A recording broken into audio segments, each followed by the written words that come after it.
Cyber अपराध आजकल घटित होने वाले विभिन्न अपराधों में सबसे तेजी से घटित हो रहा है।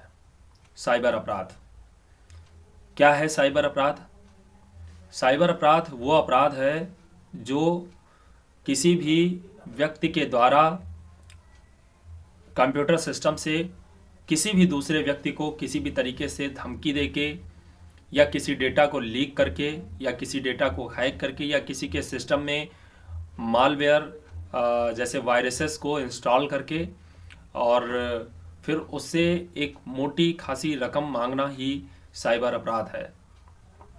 इस परिप्रेक्ष्य में यदि मैं अपने अनुभव की बात करूं तो मेरे वकालत के छोटे से कैरियर में ऐसे बहुत सारे लोग आए जिन्होंने इस अपराध से वे पीड़ित थे और उन्होंने ये बताया कि किस तरीके से उनके साथ ठगी की गई है।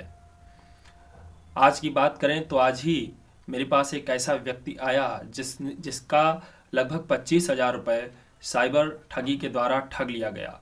कैसे? उसके पास एक अननोन नंबर से एक कॉल आती है और बताया जाता है कि वह अपने मोबाइल का प्रयोग अश्लील कंटेंट्स देखने के लिए करता है।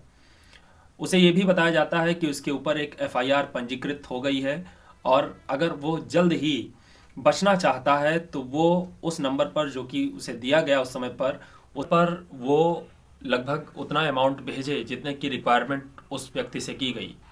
तो इस प्रकार सबसे पहले उससे 4,000 रुपये की डिमांड की गई और 4,000 रुपये मेरे क्लाइंट ने उसको पे कर दिया।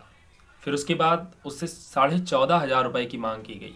14,500 रुपये भी उसने पे कर दिया। फिर 4,000 रुपये और उससे मांग किया गया। 4,000 रुपये उसने और पे कर दिया। इस तरीके से कुल मिला करके करीब 23-24,000 रुपये की रकम उससे ठग लिया गया।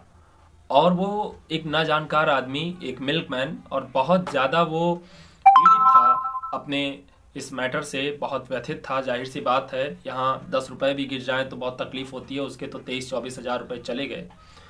और फिर जब वो मेरे पास आया मैंने उससे ये कहा कि एक तो कंप्लेंट SP को करनी ही करनी चाहिए थी, साथ ही साथ अगर, क्योंकि अब वो नाजानकार आदमी उस समय पर वो तुरंत 1930 डायल करके और कंप्लेंट नहीं कर पाया। मैंने उसे तरीका बताया कि किस तरीके से आप 1930 पर डायल करके साइबर क्राइम की कंप्लेंट कर सकते हैं और इस तरीके से मैंने उसे एडवाइस किया। खैर, एक कंप्लेंट तो मैंने खुद लिखी और जिसे लेकर के वो SP साहब के ऑफिस पे गया भी, उसने कंप्लेंट की भी होगी आई होप। लेकिन इस तरीके से इस गिरफ्त में आ जाना, ज़्यादातर ऐसे ही लोग इस गिरफ्त में आते हैं जो नाजानकार होते हैं और फिर उसके बाद उनको बहुत अच्छी तरीके से ठग लिया जाता है। जिस नंबर से कॉल आता है वो एक ऐसा नंबर होता है जिस पर आप कॉल करते रहिए, दोबारा कॉल मिलेगा नहीं।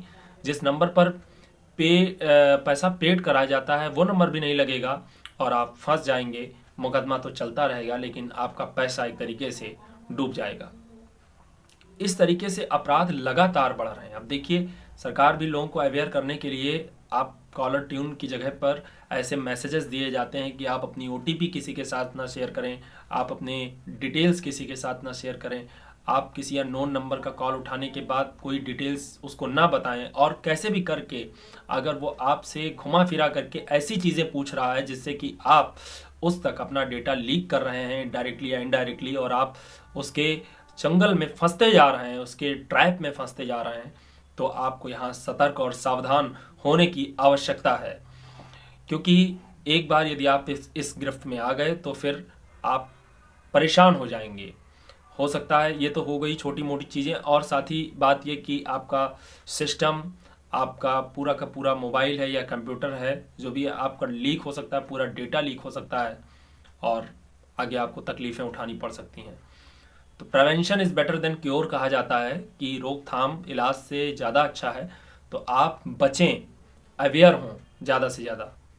सो it was my motto to inform you that please be aware of the cyber crimes और इससे आप बच के रहिए, सुरक्षित रहिए। जय हिंद।